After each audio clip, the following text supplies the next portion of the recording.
Hi, your friend Jill here.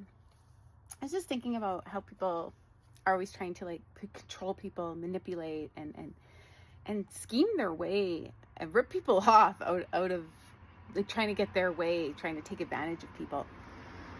And I've watched a lot of these people in my life, and instead of being like them because they were unhappy and miserable, but they got off on thinking they got one over on somebody. They got a thrill off putting people down or scamming people or hurting people.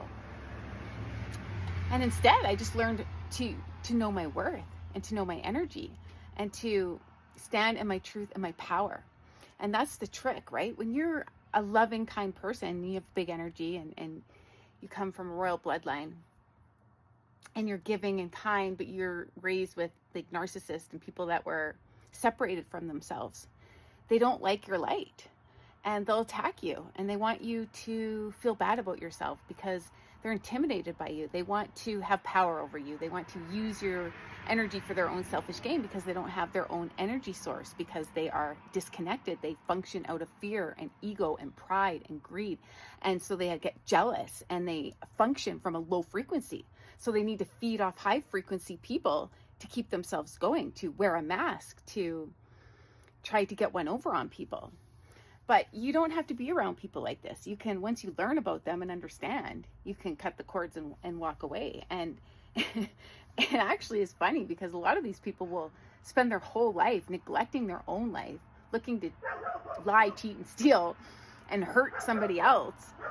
And it doesn't even work in the end. And they lose all their resources and they just get embarrassed for lying on people and telling stories, and they get humiliated publicly for trying to pay people and make themselves look like they're a good person when they're filled with darkness and their darkness is seen. And when you take a loving, kind person with integrity and honor, you can't dishonor them unless they let you. And people aren't going to listen to that if you continue to show up in your truth and your power. And these people are sad. Feel sorry for them. You must be so miserable to spend your life to try to hurt somebody else to make yourself feel better, to try to steal and take from someone else because you're so sad that you can't grow your own light, that you have to look outside of yourself to hurt people because you're sold to darkness. I mean, these are very sad people.